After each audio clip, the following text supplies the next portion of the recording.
What if you never had to enter a password into a website again? And let's get greedy here. What if you never had to enter a second factor authentication as well, all while keeping it even more secure than it has been before? Well, I have good news because you can do that today using a technology known as passkeys. It's a technology gaining adoption by Microsoft, by Google, and by Apple. So, what is it? In this video, I'll break down what passkeys are, how they work, and why you should be running to them as soon as possible. And stick around to the end because I'll give you a cheat code on how you can find which websites support this amazing technology. A passkey is a digital credential that ties your identity with a website or an application. It's a bit like a super secure hall pass that you can use to log into different websites. That means you don't have to remember passwords, you don't have to type anything in. With a few clicks, you are in that website and on with your day. And my personal favorite, you're safe from phishing attacks that are trying to target your credentials. Now, to create this super secure hall pass, it relies on a technology known as public key cryptography. Stay with me here because we're going to get nerdy for a second, but I promise we'll bring it back up and show you how this works in practice. There are two core components of public key cryptography. The first is a private key. This is something that you have. It sits nice and cozy inside of your device, and you are keeping that secret.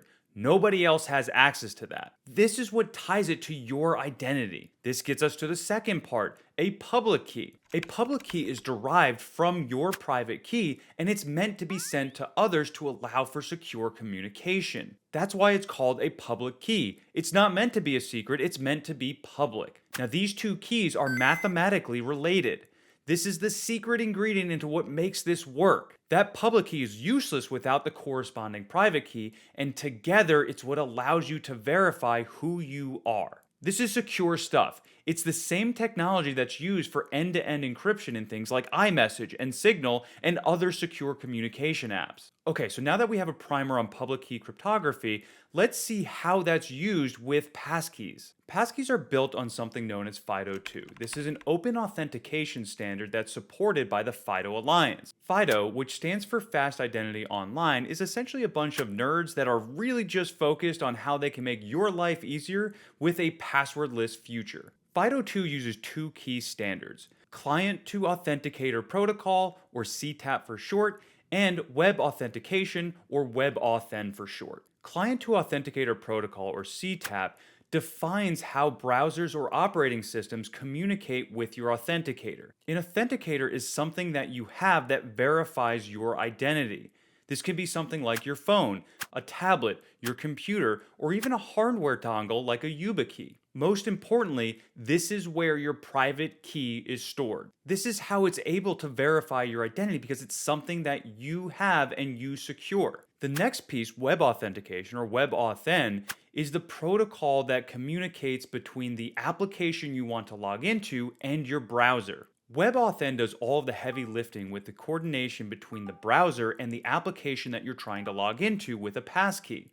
This is going to include first registering that passkey with the website, as well as controlling all of the authentication after you get that registered. Essentially, this is controlling all of the setup of that public key cryptography that we talked about before. Let's put all of these pieces together to understand how passkeys work, and there's no better way to show you than with a demo. So in this demo, we have a basic website that stood up that supports WebAuthn authentication with our passkeys.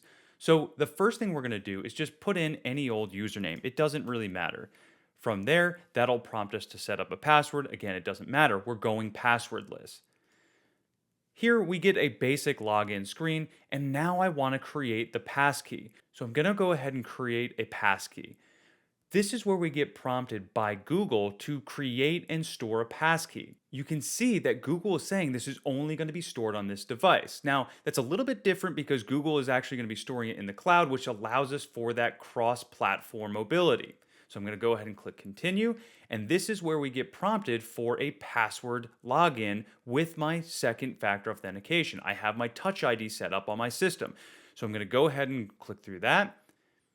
And now you can see I have a registered passkey. Now, because Google created this passkey, I can manage that through my Google account.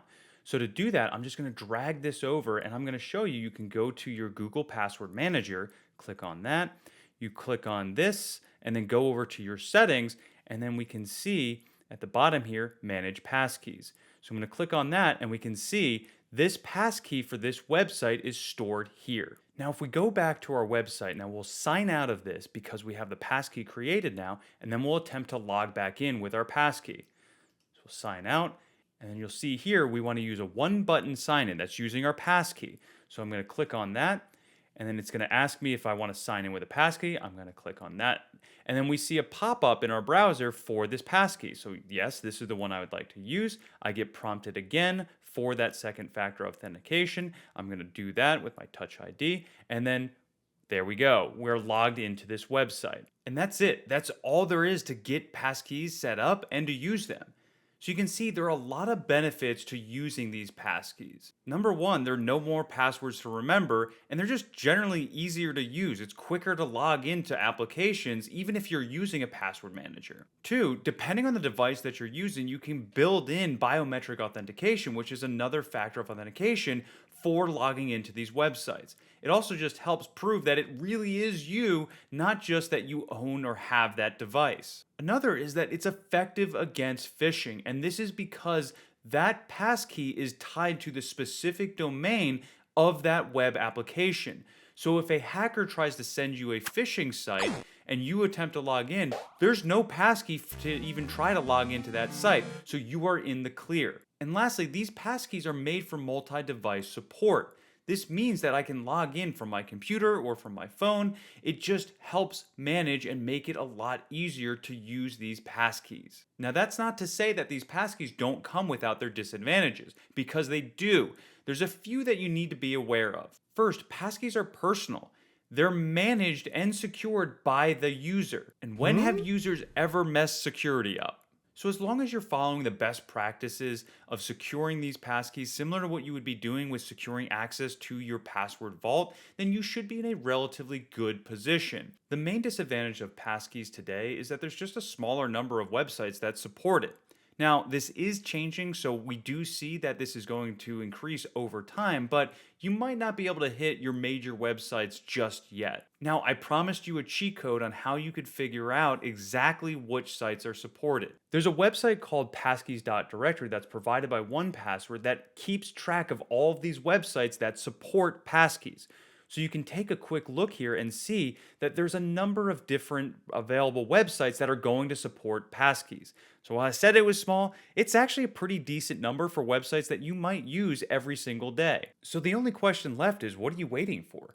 Go and start getting this set up. And if you haven't subscribed to the channel yet, do so, because I'll have some guides on how you can get this set up on all of your major systems.